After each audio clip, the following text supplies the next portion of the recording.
Laws and customs of the land of Israel. In Judaism are special Jewish laws that apply only to the land of Israel. According to a standard view, 26 of the 613 mitzvot apply only in the land of Israel. Overall, the laws and customs may be classified as follows. Laws that were in force at the time of the Temple in Jerusalem and in connection with the Temple service. These relate to the Paschal lamb during the Passover festival, the bringing of the first fruits to Jerusalem, the triannual pilgrimage to Jerusalem, the test applied to the wife suspected of faithlessness, all the sacrifices, and the priestly Levitical services. Laws in connection with Jewish civil and military government, as those relating to the king, to covenants with foreign countries, to taking the census, and to military affairs. Laws concerning the products of the land, the heave offering for the priests, the tithes to the Levites, the poor man's right to the gleanings, the forgotten sheaf, and the unreaped grain in the corners of the field, the use of young trees, the mixing of different kinds of vegetables, the sabbatical year, health laws, the quarantine regulations, the defilement and purification of persons, dwellings, and garments, and their examination by a qualified priest. Laws connected with the functions of the Sanhedrin in the Jewish state. Ordination, sanctification of the new moon and the arrangement of the calendar, the laws of the Jubilee and the blowing of the shofar on Yom Kippur, to announce the Jubilee, the laws of Jewish servants, the right to sell a thief should he fail to make restitution for his theft, the regulations for the cities of refuge, corporal punishments and fines, rabbinical distinctions. After the destruction of Jerusalem, all the special laws of the land of Israel became obsolete according to a strict interpretation of Mosaic law. However, the rabbis, desiring to maintain a distinction between the land of Israel and the rest of the world, and for other reasons stated below, kept in force some of the special laws.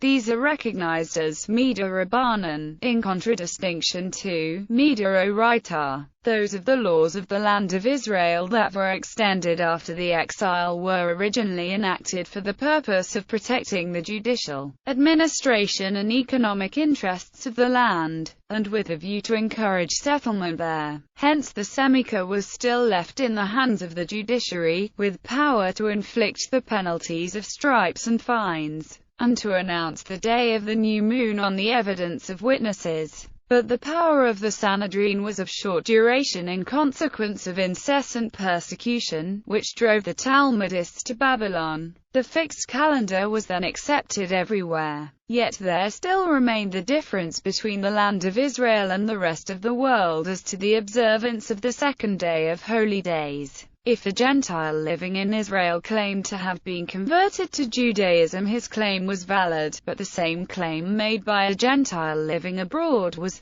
accepted only when corroborated by witnesses. Similarly, a divorce signed by witnesses in Israel was valid on prima facie evidence, but such a writ abroad was not valid unless verified by the oral testimony of the signing witnesses before the rabbinate that it was written and signed in our presence. Agricultural restrictions. The rabbis prohibited the exportation of provisions which are necessaries of life, such as fruits, wines, oils, and firewood, and ordered that these provisions should be sold directly to the consumer in order to save to the purchaser the middleman's profit. Another ordinance was directed against the raising of small stock, as sheep and goats, except in woods or barren territory, in order to preserve the cultivated lands from injury. To secure an adequate supply of servants, the Mosaic law providing for the freedom of a servant who had fled from his master was made applicable to a servant escaping from other lands,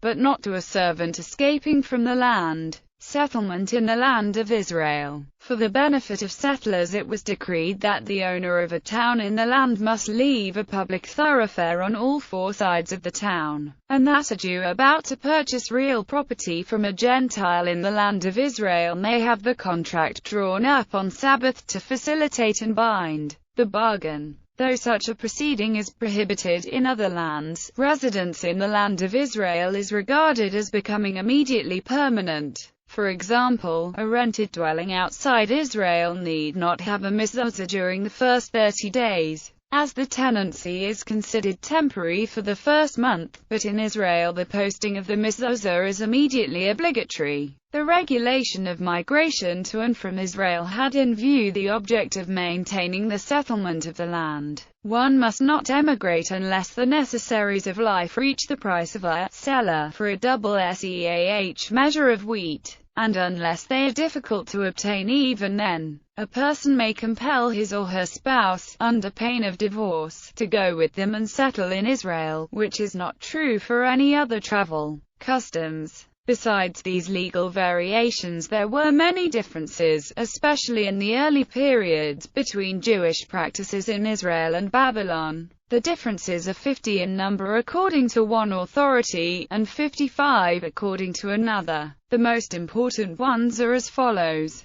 The fast day after Purim, in memory of the persecution of the Jews in Alexandria by the Greek general Nicanor prior to his defeat by the Maccabees, was observed in Israel only. The cycle of the Pentateuch reading, which in Israel was completed in 3 or 3½ years, was elsewhere completed in 1 year. On Simchat Torah, in Israel one of the congregation was honored in being permitted to take the scroll from the ark, and another was similarly honored in being permitted to return it to its place. Elsewhere it was considered an honor only to restore the scroll to the ark. In Israel 7 persons constituted minyan for Kaddish and Barakut. Elsewhere no less than 10 persons were required. In Israel the Sabbath was announced every Friday afternoon by 3 blasts on the shofar. This was not done elsewhere. In Israel no one touched money on the Sabbath. Elsewhere one might even carry money on that day. Jews who are strictly Shomer Shabbos will not carry anything except, for this one condition, permitted items for which the ERUV allows. In Israel the nuptial ceremony was distinguished by the sanctification of the ring given by the groom to the bride.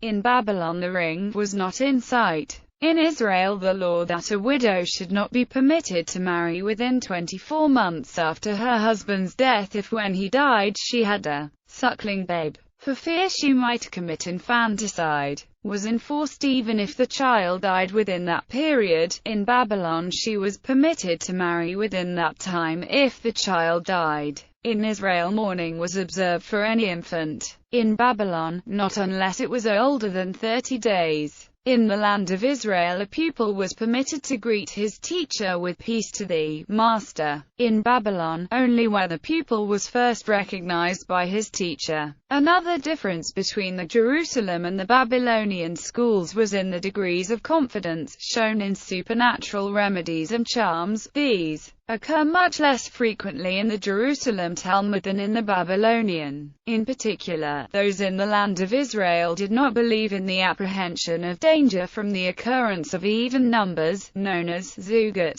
Jewish Encyclopedia Bibliography. This article incorporates text from a publication now in the public domain. Palestine, Laws and Customs Relating to Jewish Encyclopedia, 1901 to 1906. The Jewish Encyclopedia article was written by its editorial board executive committee and Judah David Eisenstein. Tori Hapaki Kafta VE Ferich, CH. X. Israel Shlov, P.E.A.T. Harshulchan, Saif, 1837. Zizling, Yalkut Eret Israel, Vilna, 1890. Muller, in Harshachar, Vols. 7. And VIII.